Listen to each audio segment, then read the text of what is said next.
అబ్బా ఈ పిల్ల ఏం చేస్తుందో, అన్ని పనులు నేనే చేయాలి, మళ్ళీ పిల్లోడిని కూడా నేనే పెట్టుకోవాలి. సారీ, పాపని కూడా నేనే పెట్టుకోవాలి. అసలు ఈ పిల్ల ఏం చేస్తుంది అంటే, కూరగాయలు కోయమంటే మళ్ళీ ఏదో సౌండ్ రావట్లేదు. ఇప్పుడు ఉంటుంది ఆ పిల్లకి చింతపండు ఇప్పుడు ఆమెకి అడుగుతాం. అమ్మయ్య, అమ్మ లేదు. ఇప్పుడు హాయిగా ఫోన్ చేస్తున్నాను. అమ్మ ఇక్కడ ఫోన్ ఇక్కడ ఉంది. ఇప్పుడు ఆ పిల్లకి చింతపండే అమ్మ వస్తుంది. ఫాస్ట్గా మొత్తం క్లోజ్ చేయాలి. అన్నీ ఎక్కడ పెట్టుకోవాలి, ఐడియా పెట్టుకుంటా. ఓకే, ఫోన్ ఇక్కడ పెడదాం. అమ్మ ఎప్పుడు పడకుండా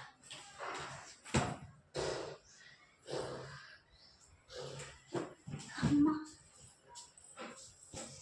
ఇప్పుడు ఉంటుంది ఆ పిల్లకి చూస్తా. కానీ ఎందుకు ఇప్పుడు తర్వాత చూద్దాంలే, ఇంకా చాలా పనులు ఉన్నాయి వెంట పని దగ్గర. ఈ పాపని ఎలా పెట్టుకోవాలో ఏమో. ఇప్పుడు ఎలా ఐడియా, ఇలా పెట్టుకోవాలి. ఇప్పుడు నేను చేయాలి పనులు. తర్వాత ఇక్కడికి ఎలా వేసుకోవాలన్నమాట. ఇప్పుడు ఎలా వేసుకోవాలో దీంట్లో నుంచి చూసుకోవాలి. టాల్ నుంచి అన్నం ఎలా చేస్తారో ఏమో. ఇప్పుడు యూట్యూబ్లో కూడా కుట్టాలి. సో ఇప్పుడు మళ్ళీ చూడాలి, మళ్ళీ చేయాలి. అప్పుడు మాత్రం ఎప్పుడు చేయదు. ఈరోజు వీడియోలో రైస్ ఎలా కుక్ చేయాలి బ్యాచిలర్స్కి చాలా డౌట్ ఉంటుంది కదా. మీరు రైస్ కుక్కర్లో అయితే కనుక నేను ఒక గ్లాస్ రైస్ తీసుకున్నానండి. దాన్ని శుభ్రంగా క్లీన్ చేసేసుకొని ఒక గ్లాస్ రైస్కి 2 గ్లాసుల వాటర్ అనేది కంపల్సరీగా యాడ్ చేయాలి. 2 వాటర్ ఇక్కడ 2 గ్లాసెస్ వాటర్. అది డిపెండింగ్ అపాన్ యువర్ రైస్ని బట్టండి.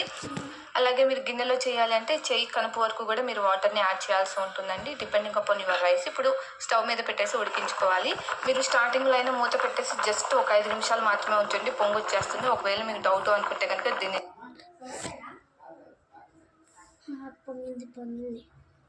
అలానే వదిలేసి కొంచెం మీడియం ఫ్లేమ్లో పెట్టేసి వదిలేస్తే ఇలా పొంగు వస్తుంది. ఇక్కడ గిన్నెలో ఉండేటప్పుడు ఏంటంటే ఒకవేళ మీకు పలుకు కనిపిస్తే కొద్దిగా వాటర్ అయినా ఈ స్టేజ్లో యాడ్ చేయొచ్చు. ఇప్పుడు మూత పెట్టుకోండి, కంప్లీట్గా కాకుండా ఇలా నేను వీడియోలో చూపించిన విధంగా కొద్దిగా గ్యాప్ ఇచ్చి పెట్టుకోండి. ఇప్పుడు ఇలా వాటర్ అంతా కూడా ఎవాపరేట్ అయిన తర్వాత ఇప్పుడు కంప్లీట్గా క్లోజ్ చేసుకొని పెట్టుకోవాలి మూత. ఇలా మీరు మీడియం ఫ్లేమ్లో 5 నిమిషాల తర్వాత మగ్గించిన తర్వాత చేతికి అనేది తగలకూడదండి. అప్పుడు మనకి కంప్లీట్గా రైస్ అనేది కుక్ అయినట్టు. అదే రైస్ కుక్కర్ అయితే ఈ పని అంతా కూడా ఉండదండి, ఆటోమేటిక్గా స్విచ్ పడిపోతుంది.